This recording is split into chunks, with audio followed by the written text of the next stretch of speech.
Ngayong araw na ito ay magluluto tayo ng pastil. Itong pastil na ito ay madalas nating makita na nakabalot sa daon ng saging. May ulam at kanin na. At try natin lutuin ito dahil napakadali lang palang lutuin ito at napakatipid pa ulamin.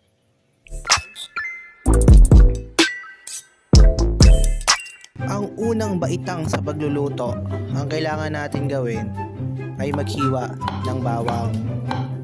Ayan ang step 1 o unang baitang.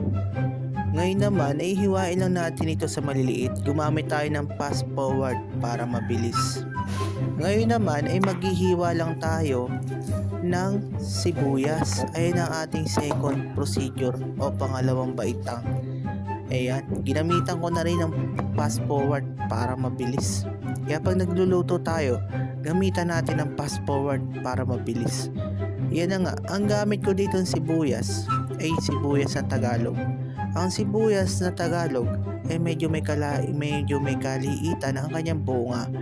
Pero sa kanyang taglay na kaliitan ay may taglay itong matinding kalasahan.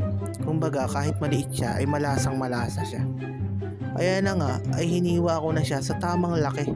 Hindi ganun kaliit, hindi ganun kalaki. Tamang tama lang. Ang ngayon naman ay naglaga lang ako ng tubig. Iyan. Ngayon naman inilagay ko na dito ang ating bawang at sibuyas. Ngayon naman ay lalagyan na natin ito ng laurel para mabango siya at syempre malasa. Nilagyan ko na rin ng konting asin. Nasa inyo kung gaano karaming asin ang gusto nyo. Ngayon naman nilagay ko na rin yung pamintang durog na durog. Ngayon naman nilagay ko na itong manok na yan, manok. Binili ko yan sa palengke. Pero kung kayo magluluto ng pastil, recommend ko gumamit kayo ng chicken breast para mas malasa. At syempre, mas maraming proteina. Yon, nagtataka kayo ba't ako naghiwa uli ng sibuyas? Syempre, wala tayong gagamitin ng paggisa. Kaya naghiwa uli ako ng sibuyas. Kung napapansin nyo, maraming sibuyas ang ginagamit dito, no? Kasi talaga sibuyas ang sikreto dito. Kasi sibuyas talaga ngayon ang nagpapalasa sa pagkain.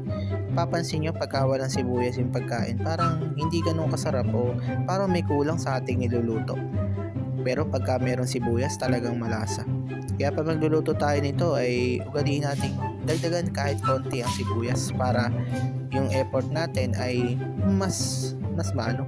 Para yung effort natin hindi masayang syempre, di ba? Ngayon naman ayan, nakapaghiwa na tayo ng bawang sibuyas. Yung ating manok ay luto na at malambot na.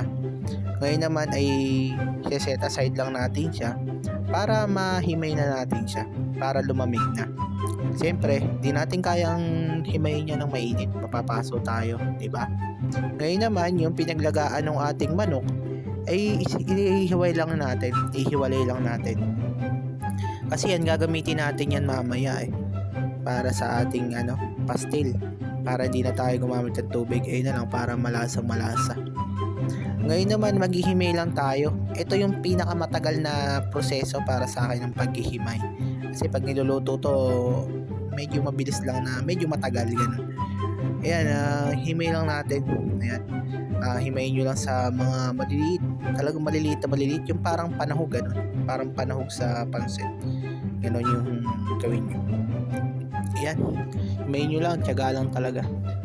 Para may pastil. Naman magpatulong tayo sa mapagkakatiwalaan natin. Yan para mabilis ang trabaho. Ngayon naman ay nag-iinitan tayo ng kawali, syempre. Tapos lagay natin yung mantika. Mahirap magluto kasi pag hindi natin nilagyan ng mantika yan. Gumamit tayo ng vegetable oil. Tapos ilagay natin yung sibuyas. Kung luluto kayo nito, dagdagan nyo ng mantika. Ayun ang pagkakamali ko dito sa pagluto dito. Medyo hindi ko nadagdagan ng mantika kasi in-expect ko magmamantika yung manok.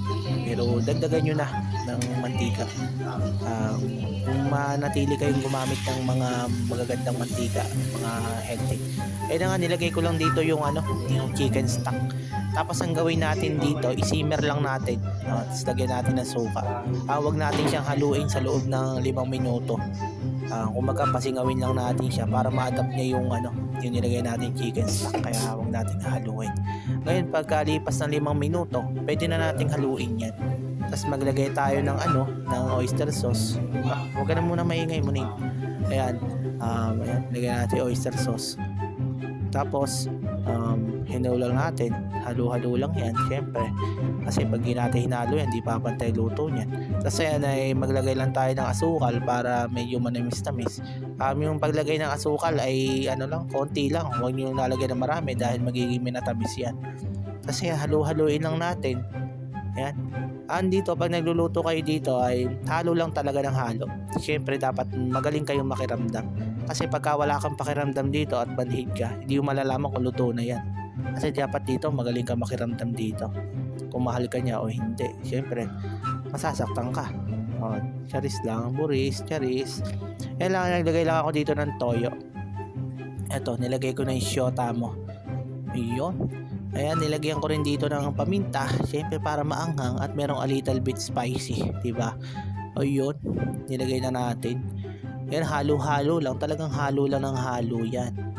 Ayan, ayan, halo lang ng halo hanggang sa masunog. Joke lang, hanggang sa maluto, syempre. Ayun, halo lang ng halo, alang lubay na halo. Mapapansin nyo naman yan, pagluto na, pakiramdaman nyo mabuti kung mahal ka ba niya o hindi.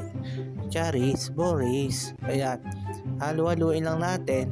Ayan, pansin natin malapit na maluto. Ayan, at medyo nainip ako dito. Medyo matagal nga lutuin. At hindi ko talaga siya maiwanan habang nahalo. Kasi pinapakiramdaman ko nga siya kung mahal niya ba ako. Hindi. Charis, Boris. Ayun na mga idol, luto na. Luto na siya. Ayan, pwede na kayong kumain. Ayan. Ayun, nalaman nyo kung paano lutuin. Madali lang. Madali lang na medyo mahirap. Ayun. Ayan, na natin. Magasunog lang tayo ng dahon ng saging kasi babalutin natin. Para kunyari, maganda. Para magandang tignan kahit di maganda, di ba? Gumamit tayo ng saging. Naglagay lang tayo ng sebo na galing doon sa nuluto natin, yung mantika. Ayun, maglagay lang tayo ng kanin. Ang ginamit ko dito, 2 kanin ng NFA. Ayan, yung matigas na kanin. Para matagal kainin pag matigas. Siyempre, hindi ka makakain ng malakas pag yung kanin matigas. Ayan, melot natin. Okay na yan, diba? Luto na. Ayun. Sana ay nagustuhan nyo yung video. At marami kayong matututunan dito. Lagi lang kayo nanonood sa akin para lagi kayo may natututunan. Ayan, luto na. Ayan. Medyo hindi lang maganda. Pero maganda. Yan lang yun. Ito na. May ginamit nga pala ako dito ng toyo. Yung marka Pinya. Hindi yung sponsor pero napakasarap na toyo. Masarap siya. Ngayon ko lang din natikman yung toyo na to pero masarap.